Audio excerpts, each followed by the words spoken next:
Apple Vision Pro was the talk of last week, or maybe this week, maybe last week. But you saw people flying airplanes, driving cars, driving motorcycles, skateboards, In pretty much, bars. yeah, pretty much doing everything. I don't know. It's annoying to me. Maybe it's cool to others, but then again, my social media cool ends at Instagram, which I don't even think my kids think are cool anymore. Yeah. Well, so I think, there's all these people doing all the crazy things, and I've seen some pretty cool applications. I haven't tried it yet, but Adobe has some editing features where you can use just your eyes to edit photos, and those pretty amazing. But just on the collaboration front, there's a couple of companies that have introduced some apps that I'm interested in trying. Zoom and WebEx have introduced just meeting apps. Both of them, they use the persona. I'm going to be really honest. This persona thing creeps me out. I've I seen. couldn't even get it to work. It rejected my face. I'm not kidding. I tried 3 or 4 times, and maybe there's a software update. I don't feel terrible. Neelay from The Verge couldn't get his working either. Well, so I've seen a lot. The majority of the ones that I've seen are journalists who have been posting their reviews.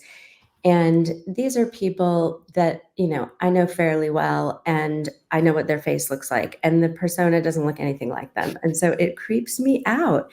And then there's also this weird thing that happens with the hands where the hands, it's like it's cut off and it's just weird. So I think that would be really distracting in a meeting, but I imagine that this is, clearly we're at V1 of this, and the meeting um, experience is probably not going to be great to start out with. But I do think that there will be some things that will be good, for kind of field use. I think, if somebody is out and they want to be a part of a meeting, they need to be a part of the meeting, they kind of need to be seen, and they need to and see.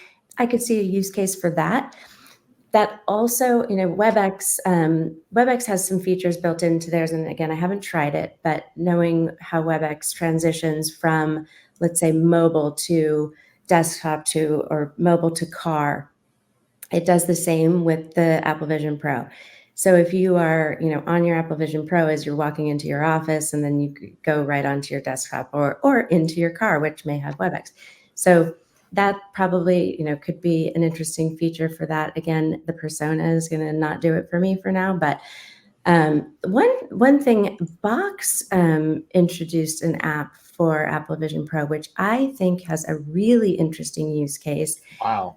If you look at file sharing kind of, out in the wild, think about like on a construction site where you would normally have, these big, massive pieces of paper that have to be rolled out and weighed down, where now you can just open up your Box file in your Apple Vision Pro and you can move things around. You can check the measurements of things. You can really see things.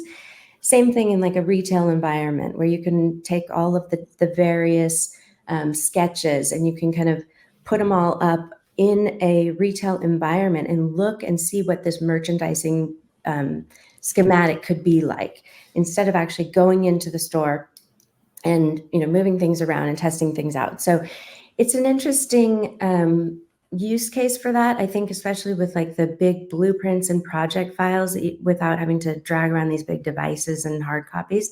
So that one I think is interesting. Again, I've said this before, I'm going to wait for Anshul, our XR Pro, to try all of these out before I give any real opinion on them, because Anshul he's tried, I think, probably every device that's ever been released. I mean, he has the Ray-Ban glasses, the Oculus, all the things, and he will be able to tell you the very specific little spatial parameters that are going to make a difference in what people can see and how they can, improve even the things like the hand gestures that I don't like on the persona. So I'm going to leave it up to Anshul on giving us the big take on Apple Vision Pro. But I think we're going to continue to see a lot of this collaboration these collaboration apps come out, and we'll see how they work. Maybe I'll call them up this weekend and we'll nerd out. But I have to get that persona thing working. It rejected my face.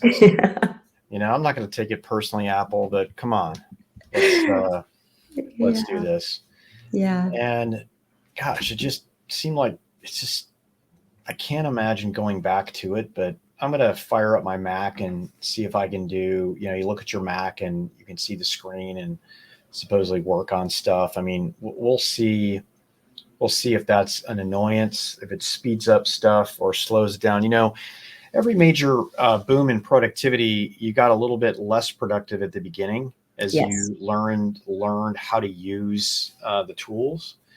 And I'm gonna give it a chance. The interesting thing is, compared to some of the Google Glass was out in 2012, um, and and certainly like that was full AR, and Apple Vision Pro is actually VR with a video pass through to do augmented reality, and HoloLens was truly augmented reality. So it's coming through there. I think the key again is getting back to, well, I use this more than once for parlor tricks at a party.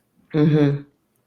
That's really the staying power here of any type of experiences. But Yeah, and it's expensive. It's not something that, it's not like the Oculus, which was, $350, and the kids are gonna play video games on it. So just that price point alone is gonna be, the adoption rate is, I think, gonna suffer a little bit on just on that and vanity. yeah, I agree.